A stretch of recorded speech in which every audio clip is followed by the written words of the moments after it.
Welcome to My World of Tomorrow, where we'll look ahead to the future of technology and see how some of the world's most innovative thinkers of this generation are shaping today's ideas into tomorrow's reality.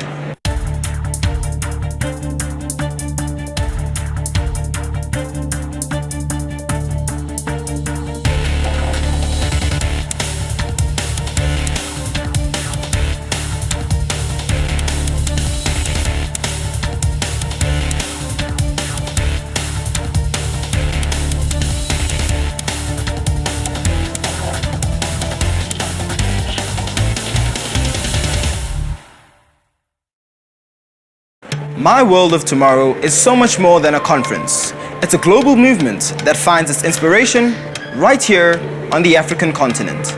We spoke to some of the future-forward partners behind the scenes who helped make this unique event possible.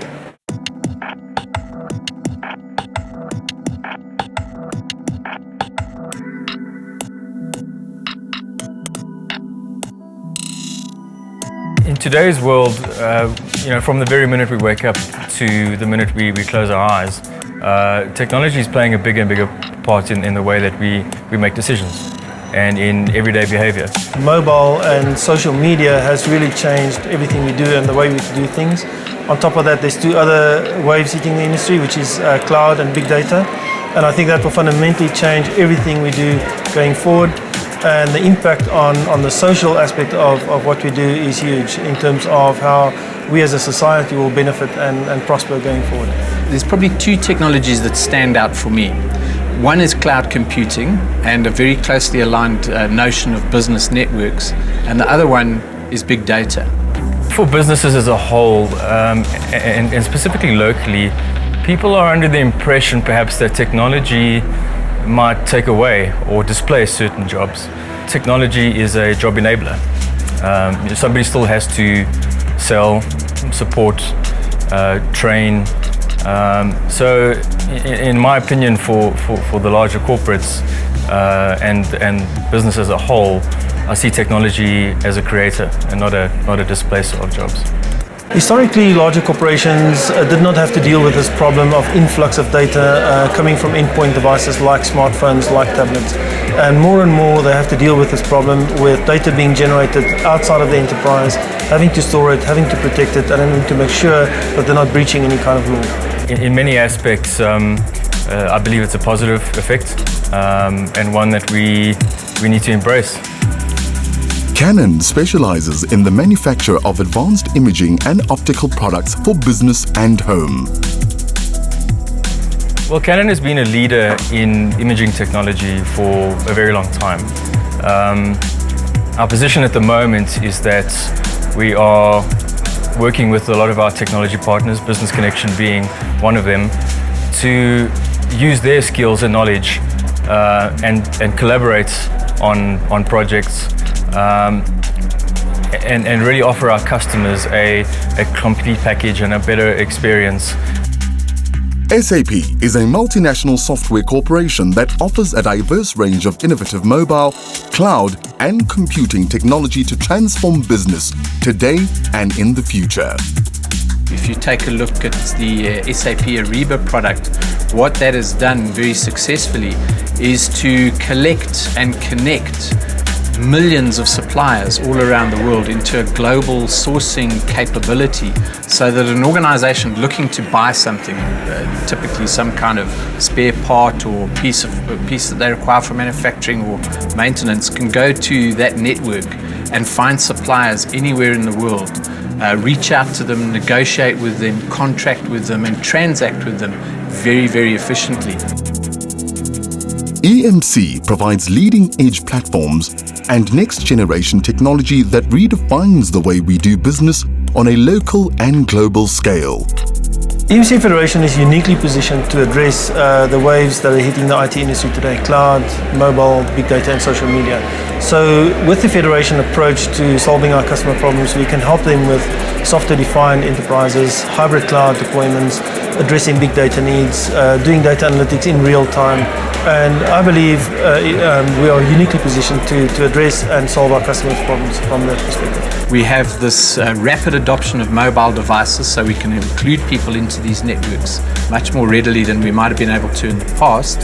And I think we're presented with an opportunity here to take this technology and build trade networks, electronic trade networks, be they by industry or be they by more horizontal domain, across Africa, to make sure we can build a more inclusive, more viable economy going forward.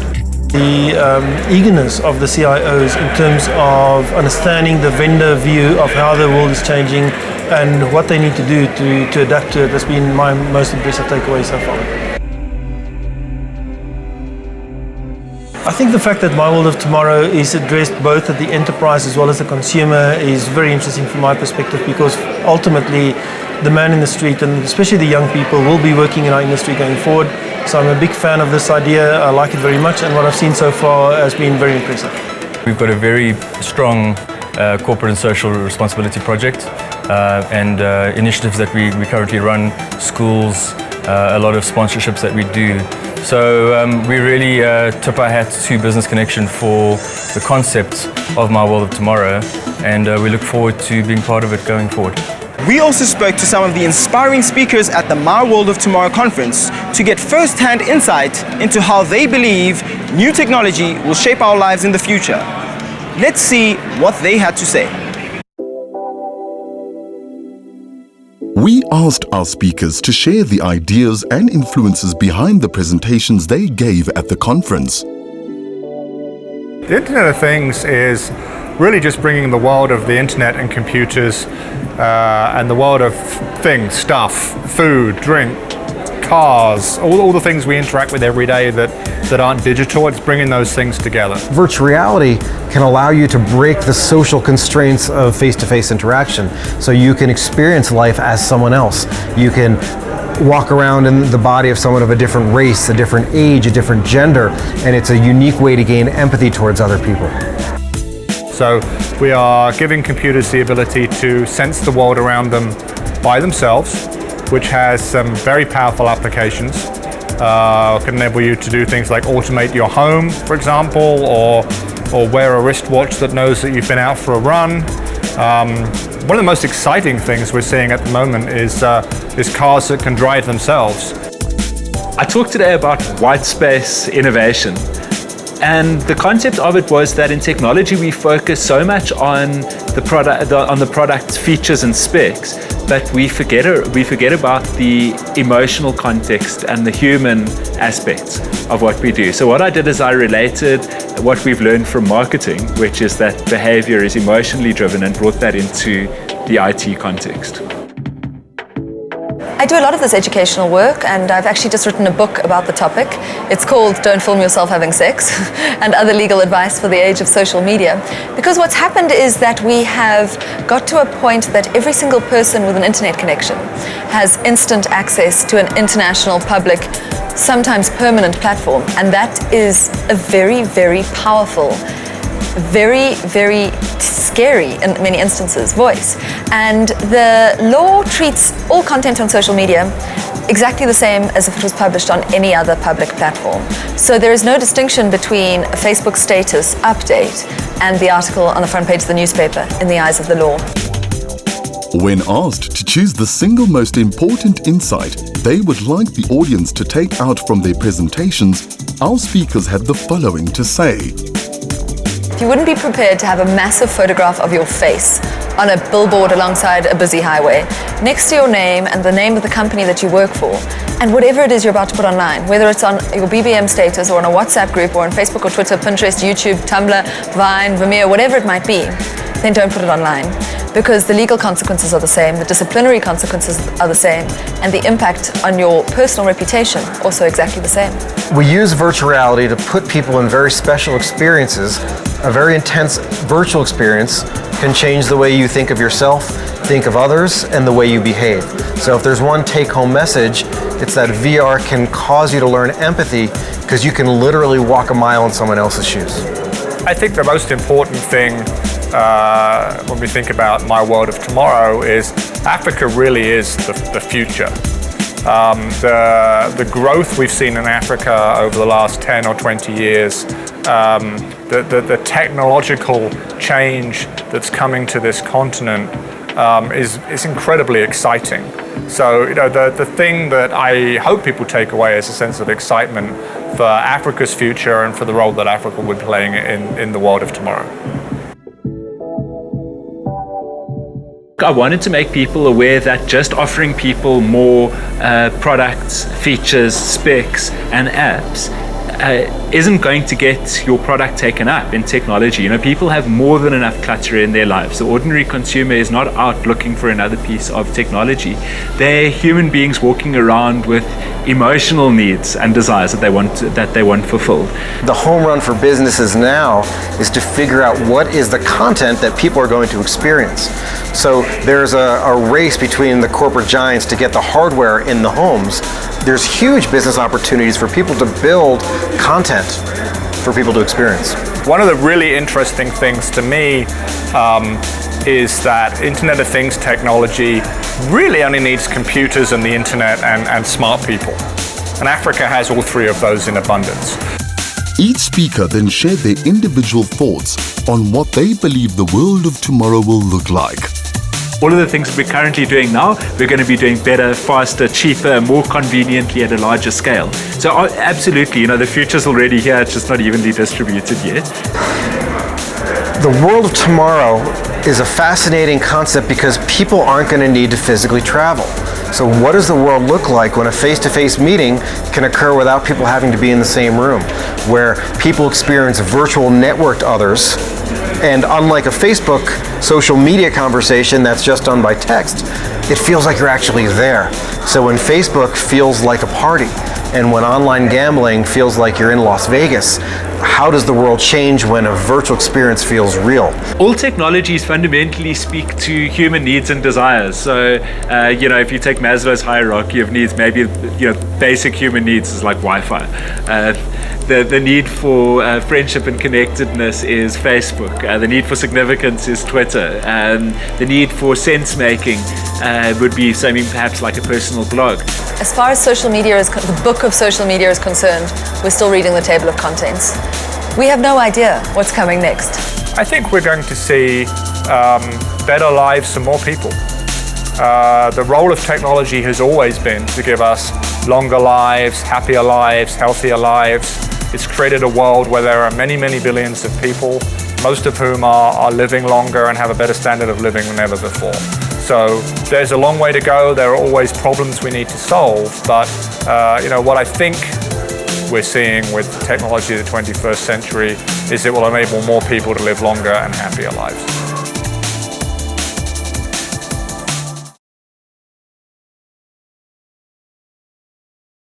These are just a few of the many inspiring minds that shared their insights at the MyWorld of Tomorrow conference. It's thanks to their innovative thinking and groundbreaking concepts that we are able to get a glimpse of how advanced technology will shape our lives in the future.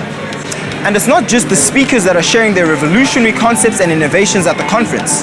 Let's take a look at some of the remarkable exhibitors that caught our eye at MyWorld of Tomorrow. Nomanini is a South African-based technology solutions provider dedicated to building new tools that revolutionize the ability to make cash payments in informal markets. Suppose that you lived in a rural village or in some remote area and you wanted to buy prepaid electricity and your lights went out. It was the middle of the night. What would you do? You'd probably sit in the dark and wait till the next day. Imagine if you could buy what you need when you need it in the environment that you are in. So what we do is we work with informal vendors in rural and sort of township types environments and give them the ability to sell products that people actually need in those environments. Things like airtime, prepaid electricity, insurance premiums, and microloan payments. What we're noticing is there's a tremendous need for people to be able to pay in cash for the products that they want. Most people in Africa don't have credit cards, they don't have bank accounts, they don't have EFTs and various other things that we in this environment have access to. So what we're trying to do is provide access to people who pay for products and services in cash in these informal markets. We're providing accessibility. It's not that people don't want to pay for the products and services they need, they just don't have the access to pay for those things. So if you are it's a Saturday afternoon and you want to buy prepaid electricity and maybe your municipality just closed, right? It's incredibly inconvenient to pay for the things that you want to need. So what we're trying to do is use technology to provide accessibility towards things that people want to do anyway. So other forms of payment are things like mobile money, EFT, direct debit, and so on. But most people in informal markets, indeed in Africa, don't use those mechanisms. Most people in Africa still use cash. I think the number is 95% or thereabouts. The problem is accessibility. It's incredibly difficult for people to pay for things because you have to travel to a central location, which is maybe an hour away. You have to spend money on transportation, and then you have to come back home. What we're trying to do is use technology to bring accessibility so people can pay for things that they normally need anyway in cash in their local environment, using informal vendors that are running around all over the place. We manufacture and develop the product in Cape Town, South Africa. Currently we're in 5 countries within sub-Saharan Africa. We're in Cape Town, in South Africa, we're in Namibia, Mozambique, Zambia, and in Ghana. The experience has been fantastic. We were fortunate enough to win an award for consumer innovation earlier, and we were very pleased. I think all the guys in Cape Town are ecstatic about it. So it's my thanks to BCX and everyone here at MyWorld of Tomorrow for making this possible, for having us here and making this a fantastic experience.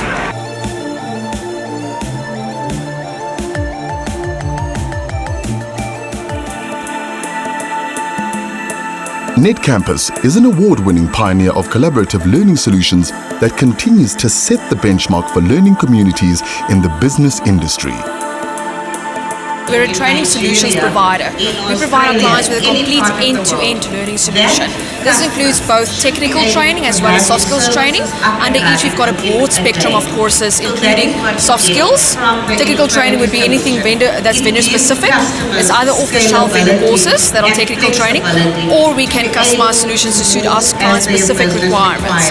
Companies throughout the world are spending over $130 billion worth in training each year, but they don't feel that they are capable of providing a modern online experience to their users for achieving learning.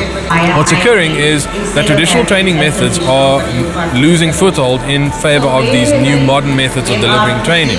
Now, how the organizations are adapting to this is essentially phasing out classroom training in favor of more accessible, easily accessible online training delivery methods. At the same time, the benefit for them is that it does not remove employees from a workplace, and it can form part of standard workplace experiences that users go through.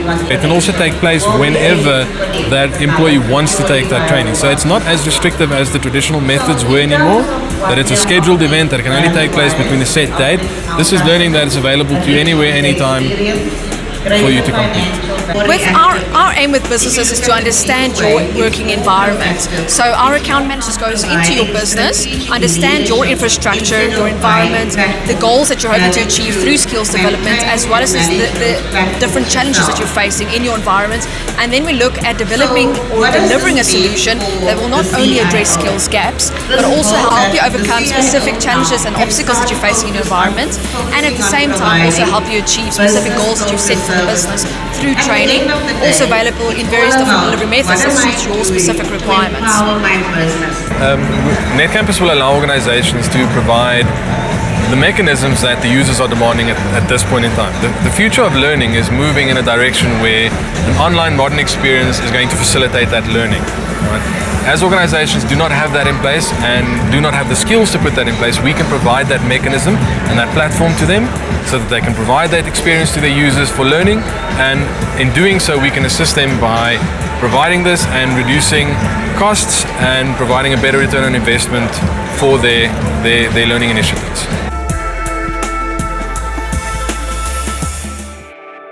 Oracle offers future-forward technology that streamlines business processes and provides efficient IT solutions across a diverse range of industries in Africa and beyond. Oracle is the world's largest enterprise software and hardware company. It engineers its solutions together to provide innovative offerings to our customers. And we do this within industry-specific solutions across a host of different industries, all the way from financial services and telecommunications, as well as deep and rich functionality within manufacturing, warehousing, and so forth. We provide anything from ERP systems to back-end databases to business intelligence systems. Most people don't know that they touch Oracle on a daily basis. We run the back systems of the banks, we run back systems of most of the transport companies, so a lot of companies use Oracle in the back end, and it's not necessarily visible to the consumer in the front.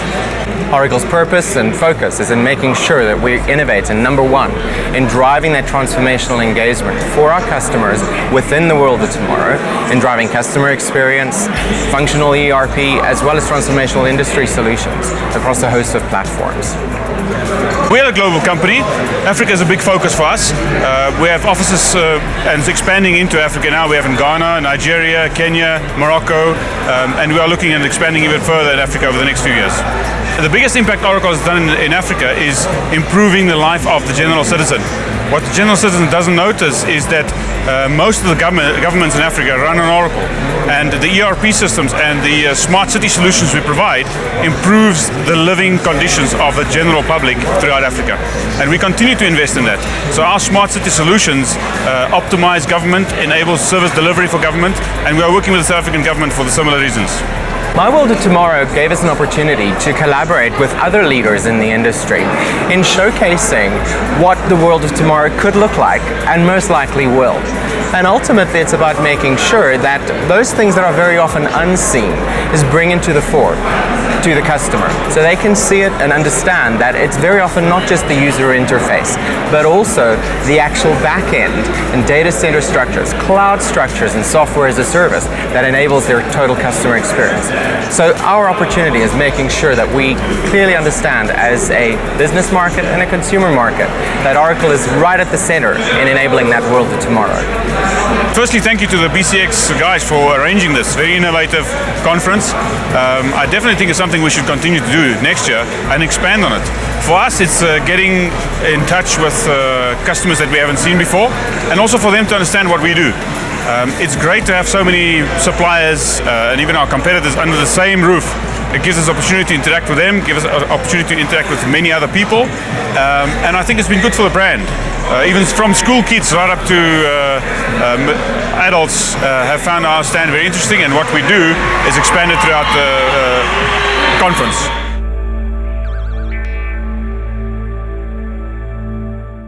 Not only did we speak to some of the most interesting exhibitors at the conference, we got our hands on some of the awesome interactive technology on show.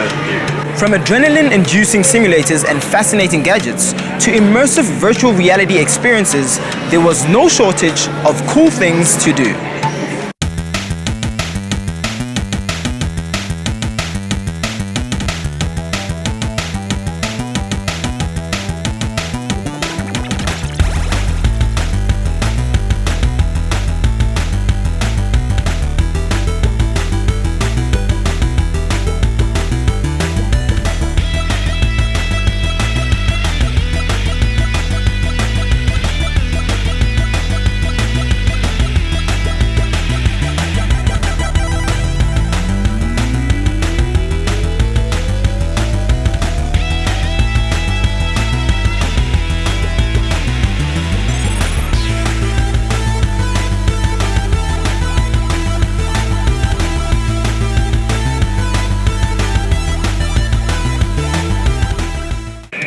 The possibilities for innovative technology are endless. And while today we've explored many of the revolutionary advancements that the future will bring, only time will tell what life-changing inventions are yet to come. Thank you for joining us on our journey into the world of tomorrow. This is goodbye for now. But if you've learned anything about the future, it won't be long before we connect again.